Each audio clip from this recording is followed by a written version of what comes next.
Comment payer les politiciens corrompus 101? Une industrie du conseil qui pèse des milliards de dollars et qui dirige le monde. Il y a le bon, la brute et le truand dans les sociétés de conseil. Nous avons tous besoin de conseils, mais certaines sociétés de conseil sont des machines à laver pour payer les anciens dirigeants qui ont exécuté les ordres de grandes entreprises comme le complexe militaro-industriel. La plupart de ces anciens politiciens, premiers ministres, présidents et membres de leur famille sont embauchés par ces grandes sociétés de conseil en guise de récompense. Imaginez que vous cherchiez à obtenir un contrat important du gouvernement pour vous vendre des armes. Vous devrez d'abord payer les fonctionnaires corrompus pour créer un appel d'offres, puis rédiger les spécifications de l'appel d'offres correspondant à vos produits et éliminer l'achèvement pour remporter le contrat. Parfois, ils ajoutent des sociétés fantômes à un appel d'offres afin de montrer qu'il existe une concurrence, mais ils savent exactement à l'avance qui va réellement remporter le contrat. Dans le passé, vous auriez payé directement le Premier ministre corrompu comme le japonais Tanaka dans le scandale Lockheed de 1976. Je me souviens très bien de cette affaire. Des sociétés comme Lockheed ont payé Tanaka en espèces et par d'autres moyens personnels afin de vendre leurs avions de combat. C'était beaucoup plus simple dans le passé, il fallait créer un compte bancaire offshore et une société avec une façade comme dans les Panama Papers.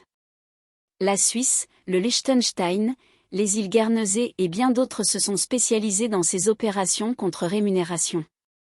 Aujourd'hui, grâce aux sociétés de conseil, vous pouvez les embaucher en payant des millions de dollars afin d'obtenir des conseils.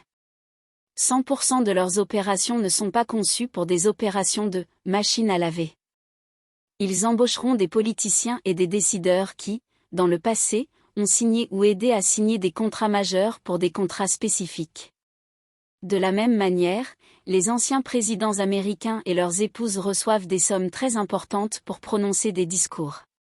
Ce sont des stratagèmes très simples pour rémunérer les services rendus. Comme on dit, vous payez, vous pompez.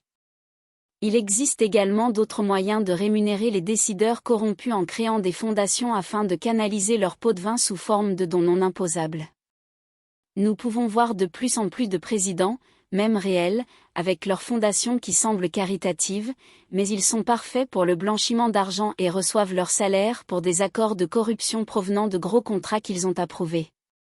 Imaginez que vous êtes un important fournisseur d'armes ou une société pétrolière. Vous avez besoin d'un nouveau marché pour vendre vos produits et obtenir l'autorisation de vous emparer des ressources naturelles souterraines d'un pays du tiers-monde ou même d'un pays comme l'Ukraine. Vous devrez créer une raison pour un conflit. Vous devrez payer les deux camps afin de créer une guerre pour vendre ou envahir un pays pour ses ressources souterraines.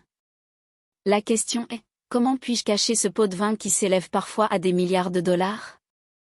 Vous pouvez toujours utiliser les services bancaires offshore sans en nommer quelques-uns, vous pouvez envoyer des dons à leurs fondations caritatives, embaucher les membres de leur famille avec des salaires énormes, leur donner accès à des actions pré-IPO, payer leur société de conseil préférée, payer des discours, écrire des livres par auteur tiers sous leur nom et leur verse de grosses sommes pour ces livres, et bien d'autres programmes comme celui-ci.